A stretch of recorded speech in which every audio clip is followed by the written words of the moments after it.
Access management on small sites, because small sites are sort of the bane of our existence when it comes to especially permitting and development coordination and stuff like that. The reason for that is really, really simple.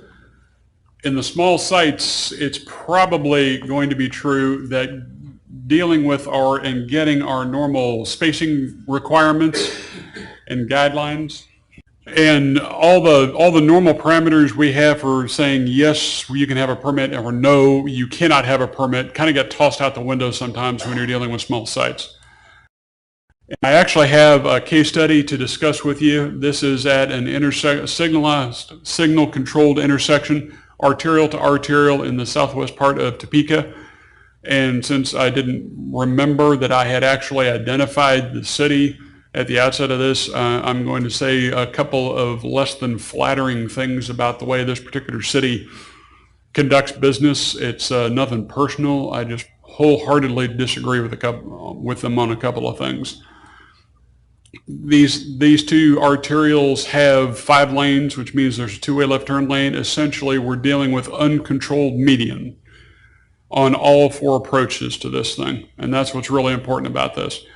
3 of the quadrants are already commercial, but it's in the redevelopment stage of its life cycle, because the northwest quadrant is still, or was still, residentially developed. And when I say redeveloped, I'm putting my appraiser hat on instead of my engineer hat, and going under the assumption that, or what they teach appraisers, that there are 4 stages in land use. There is the growth stage, there is the stability stage, there is the decline stage, and there's the revitalization or redevelopment stage. So this area is in the redevelopment stage of its life cycle, and that becomes important for a few reasons. This northwest quadrant, 1950s and 1960s era bungalow houses. To say that these are beyond their economic life would be an understatement. These are decrepit. These are borderline uninhabitable. May or may not meet the definition of decent, safe, and sanitary. So this particular quadrant, this northwestern quadrant, is prime for redevelopment. There is no doubt about that at all. We have retail uses in the southwest quadrant, bank uses in the southeast quadrant. The northeast quadrant, the hard corner, has been a fair number of things. No business seems to make a go of it there because the accessibility sucks. But what it is currently is a used car lot. I'll be interested to see how they do. Right next to it is a Sonic. To the north of it, some small space multi-tenant office. But this northwest quadrant is our focus, because that's the part that we're concerned about, because there was a proposal to redevelop this whole thing. And one of the owners of one of the other quadrants got notified of a proposal to redevelop this and asked me to take a look at the materials and to take a look at the traffic impact study that was done. And being the good consultant that I am, I agreed to do that.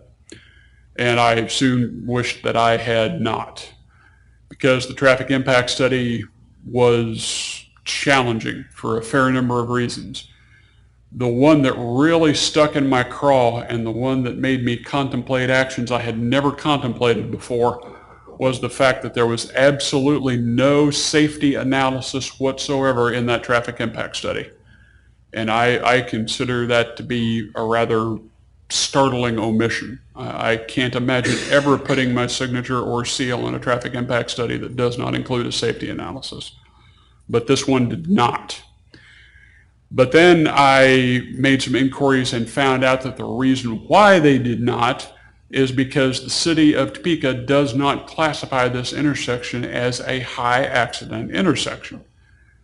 This seemed unlikely to me, so I asked some more questions. And it turns out that the way the city of Topeka sets that parameter is that unless the crash actually occurs within the stop bars of the intersection, it is not an intersection crash. I had never heard that before in 20-some years of practice of this stuff, and have never heard it since. but they who have the gold make the rules, and I guess they can set the parameters however they want to. So then I asked, well, what is your threshold for a high accident location? And they said 11. I said, it seems unlikely to me that there would be fewer than 11 crashes at that particular intersection. They said, no, in a year. That one made me a little dizzy, but all right. So I said, I'd kind of like to take a look at the data myself. Can you give me copies of the crash reports? I'll sign the open records request to do it, no problem. They said, we don't have them. I said, then how do you know it's not an high accident location?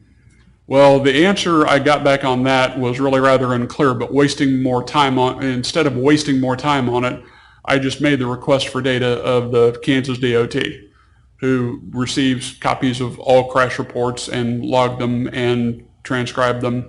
And so it's always available, and it didn't cost me anything anyway. So no harm done. What I found was sort of interesting. There were a fair number of injury crashes within the functional area of this intersection. One of them was actually a pedestrian injury, which I thought was curious.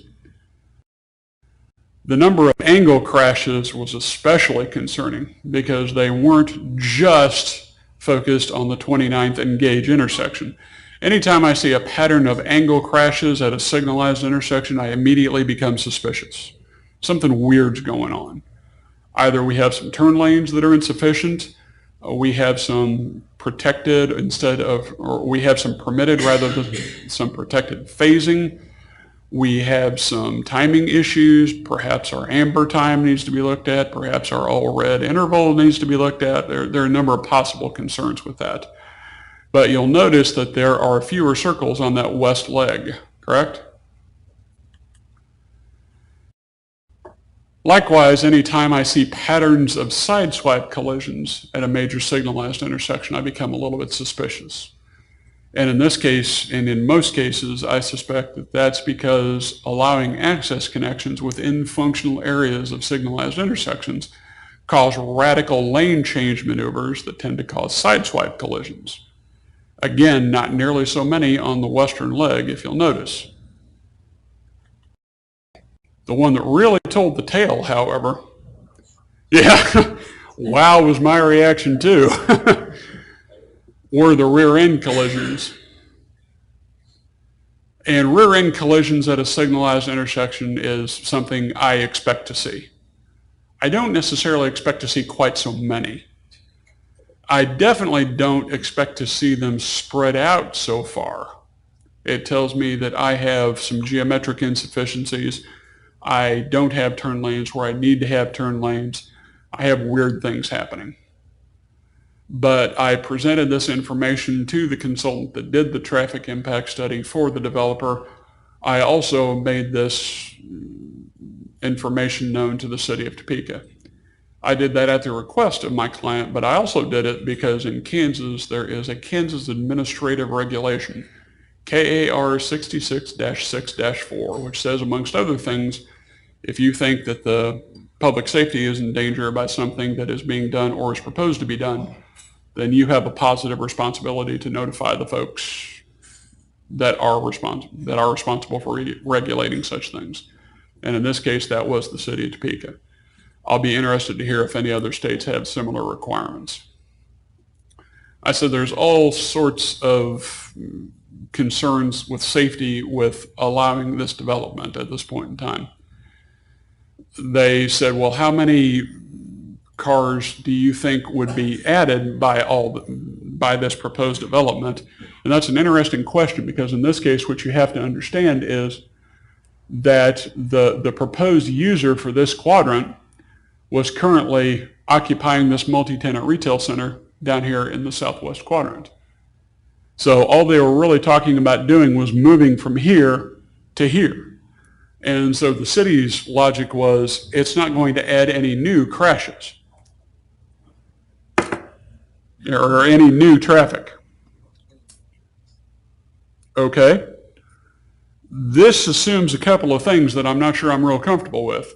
One, you're assuming that this space that they're currently in is going to stay vacant forever, and I really don't think that's a valid assumption. I think you ought to take another look at that.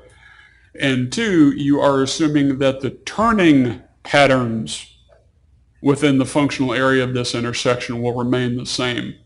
And that is patently ridiculous. You really need to reconsider that.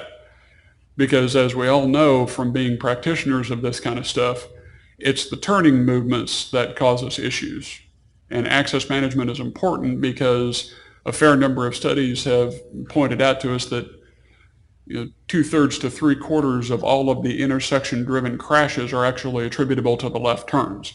And the left turn patterns across uncontrolled median sections will most definitely change. So this is something you do need to be concerned about, whether you are or not. The City Planning Commission stroked their chins for a few minutes, and what do you suppose they did? They approved the redevelopment. Of course they did. Now, before I go any further, I want to point something out. I am in no way opposed to or angry with Walgreens at all. I've dealt with Walgreens as an engineer and as an appraiser. Got a lot of respect for them, and I admire them for what they have been able to accomplish. And Walgreens is not the villain in this tale. If it had not been Walgreens, somebody else would have redeveloped that corner. It was absolutely inevitable that somebody was going to take these old, decrepit 1950s and 60s style residential dwellings and do something different with them. It was inevitable that that was going to happen. If it was not going to be Walgreens, it was going to be somebody. So Walgreens isn't the villain here. And as we've all noticed, especially over the last 7 or 8 years, let's say, the political realities in which we try to do our work of access management have dictated that no is not an acceptable answer. Cities especially that are concerned about tax revenues, amongst other things, just do not find it appropriate to say no to a developer. So I have suggested on a couple of different occasions that no doesn't necessarily need to be the answer. Not that can be the answer, or as in this case, not yet. My suggestion to them was, you don't need to tell this developer no, you need to tell them not yet. The 29th and Gage intersection is not currently geometrically capable of dealing with this change in commercial traffic demand at this intersection. You need to get with them and get with the other business owners in the area and figure out how to do some median work, how to do some work to add some turn lanes to 29th and Gage, which other than marking out sections of two-way left turn lane, there were none. There were some areas that were marked on the two-way left turn lane as dedicated left turn lanes, but no right turn lanes at that intersection, which I found a bit incredulous. And in doing the capacity analysis for it, I found that most movements failed in level of service. The intersection approached or was beyond saturation basically throughout an entire 2-hour peak period. So not only was it going to disrupt this immediate area, it was going to disrupt everybody trying to traverse either one of these two arterials. And with traffic volumes in excess of 25,000 vehicles per day on both, that's a big deal. And that's something that you need to be concerned about. But cities don't want to do that for a number of reasons, and to every extent that matters, DOTs are reluctant to do it, in part because they want revenue. Everybody wants revenue. Nobody is prepared to say no to more revenue. Never mind that that revenue is going to tail off because the business isn't going to be able to work after 10 or 15 years, basically half the normal expected economic life of the development. Never mind that it's going to reach diminishing returns really rather rapidly There will be more revenue now, and that's what they're focused on. There's also potential issues of claims of regulatory taking, something known as inverse condemnation. People can claim in court that you defeated their reasonable investment-backed expectations. I know Pat's dealt with a fair number of those kinds of claims. I have as well. I'm sure that there are others in this room that have also. That can be pretty speculative sometimes, but there's a growing body of case law from around the country that have decided to award damages to developers simply because not all of their expected returns at some future date gave rise to a taking. So the pendulum is definitely starting to swing on this, and it's something we have to be concerned about. There's also possibilities of tort liability, and if you're interested in that, that's really beyond the scope of the talk that I have for you this afternoon. But there is a session tomorrow afternoon that a client of mine, Ernie Alavino, is going to be making a presentation at, and there are some scary possibilities of tort liability when it comes to access management. If you allow an access in a location that you really don't think is safe and somebody gets hurt or killed out there, are you liable? And I'm just going to leave that hanging out there for now because it's a question that's still very much in a state of evolution. We just don't know at this point. But since we cannot accomplish what we want to, since we cannot accomplish the theoretical ideals that we've all been trained to go for, what can we get? Well, in this particular case, the initial development proposal was pretty much going to call for an access point right there and an access point right there. Anything jump out at you?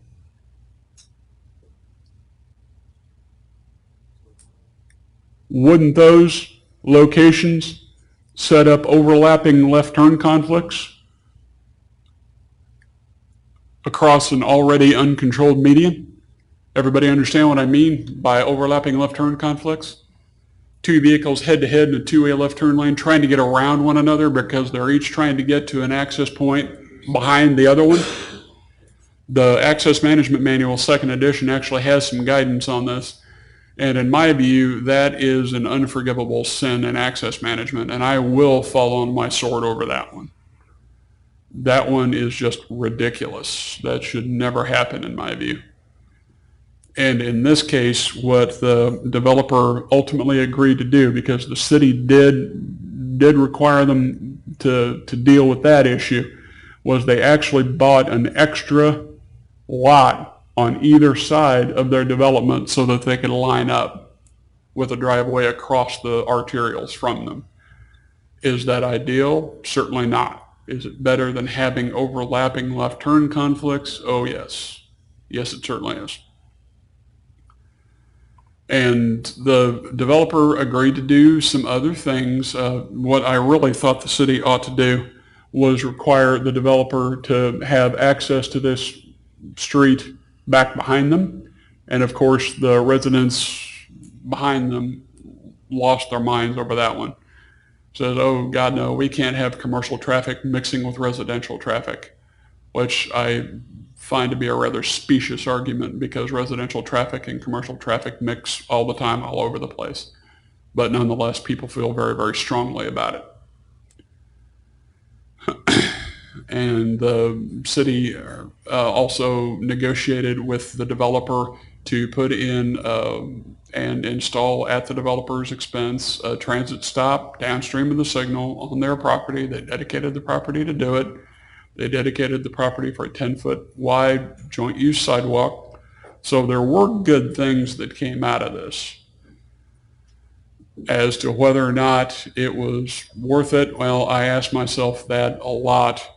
And then I came to the conclusion that anything that we could get was better than what we would have had otherwise. So one thing that any of you who have taken the NHI course that I've taught on access management have heard me say It's not a good idea to make the perfect the enemy of the good. And just because you cannot get everything that you can does not mean that you should not get what you can. Just because we can't get everything that we would like doesn't mean we shouldn't get what we can. I would even take that about a half a step further and say, don't make the good the enemy of the better. If you can make a proposed development plan better than it would have been otherwise, then I think that's a victory worth pursuing. That's all I have for you. I think there might be time for a couple of questions if anybody has them.